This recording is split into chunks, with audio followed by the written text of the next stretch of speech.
Welcome back to the Homestead. Doing a little fall update video right now.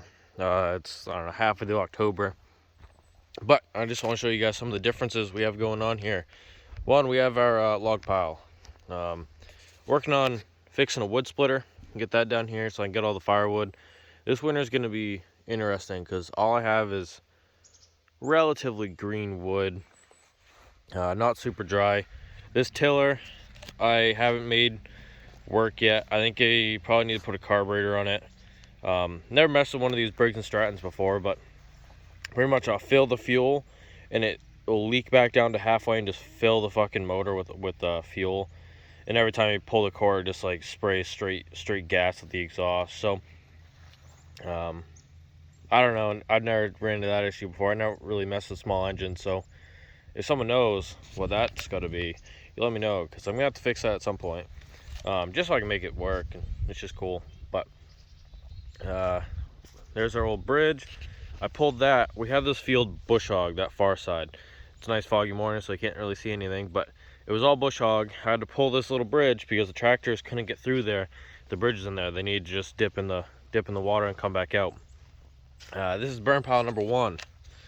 Over there is burn pile number 2, and then I have some more wood to add to that. I couldn't burn all summer because it was so dry, and then now that we're moving to the fall, I'm so busy.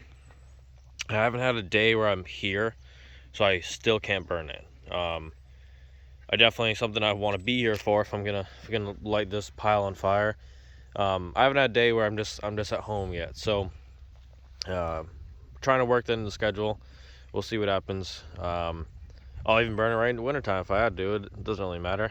But this side's got to get burned. That pile's got to get burned. I have some more trees to add to that pile. That big maple right there, that's a dead. That's got to come down because there's a pine, the bushy tree behind it. That's a nice pine tree. I'm going to leave that one in the stack of trees right there alive. And then we move over that cluster. Everything but the big maple is going to be taken down, and we're going to go from there. But I want to show you guys our little livestock. This is, I don't know, this is like the temporary one. That big old spider. We got this coop from Jess's brother, and this was the first coop because we got ducks kind of unexpectedly, I guess. And so this was the first small coop just to keep them all in there, and now it's kind of like the additional coop. I'll show you our first ducks there, but in here, jeez.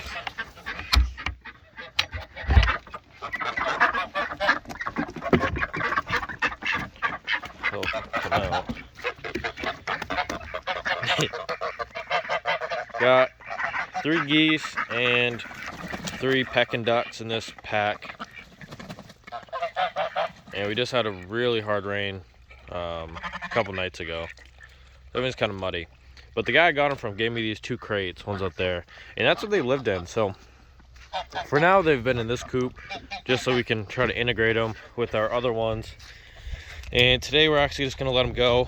This overhang is not staying there forever. It's what the panels were. I just have to cut them, and I'm going to be using 2. Hi, buddies.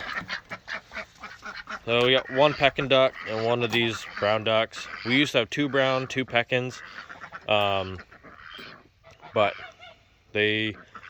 one of the brown ducks died overnight. They wouldn't get in. We couldn't get in the pond to push them out, and they stayed in the pond all night. Came back and only had 3. And then one of the white ones got snatched actually during the day. It was like late in the afternoon, and when you weren't here. So now we're down to 2 from our original 4. And then I found these on Uncle Henry's. They're right down the road from actually one of their job sites, and picked those guys up. And I wanted the geese because they're kind of like more aggressive than the ducks, so if we're not here, there's a higher chance of them running off predators, to a point, especially more than the ducks will. They really don't like the brown duck, and then this other pekin just tries to get with the ladies. But besides that, I don't know. This is gonna be one of the first days I think we let them out all together. I let them out in the afternoon when I'm here, but they've been okay. So we have coop.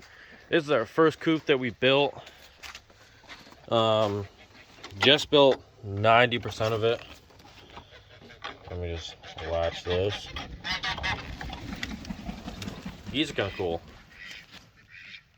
But this is the first coop. 50% coop, 50% storage. It's a big 8x8. So coop side's 4x8 on the outside, and the storage side's 4x8 on the outside. And then all the material is spare material we had from a demo. They were 2x6 tongue groove.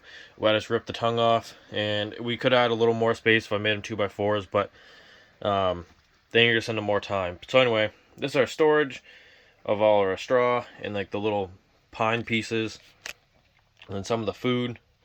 And I got an air compressor and stuff when we were building the coops. It's a paint back there.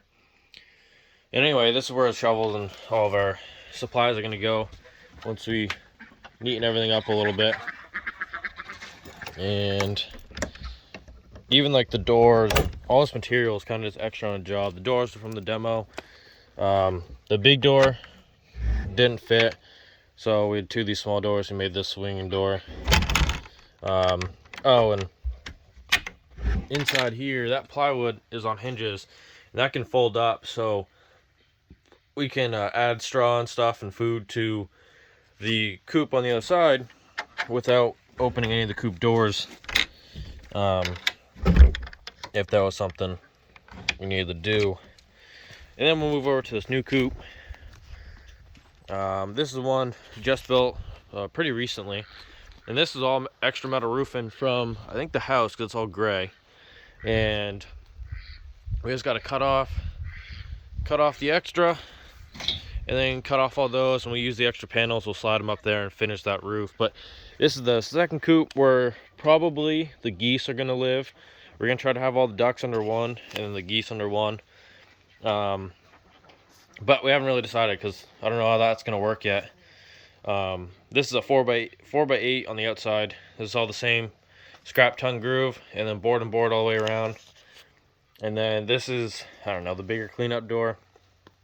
And then there's two smaller doors, only going to be one functional. We had one that we made just in case we wanted to butt it up to that coop and then cut out a hole there, and then just like continue this on. So we built that door just in case we want to do that. Still not really sure. But anyway, so there's coop number 2. We're gonna cut that off, and it'll be pretty much finished. You just gotta paint it. But all the white is like a high gloss white. I guess with all their shit and stuff, it's easy to clean up if it's high gloss, because it won't stick as much, I guess. And that's kind of the thought around that one. But anyway, that's the fall update, and I'll have another one if I can steadily make videos here. We'll have more. Otherwise, we'll do a winter update, and then we'll go from there. As exciting things happen, we'll make some videos on it. But I'm looking to build a pole barn here at some point. Just I don't know, I have a bunch of extra beams from a job, and I don't know, looking to get some winter storage, I guess, so we can get the tractor and the bulldozer down here, and in the four-wheeler and stuff, we can have them under cover. But we have all rain buckets catching our water. We have another big one on the backside, and this is a little trailer I picked up for four-wheeler. There's a bunch of softwood I'm bringing down to another camp so they can burn in their outside fire, so I can't use it inside. But that's our homestead update. Thanks for watching.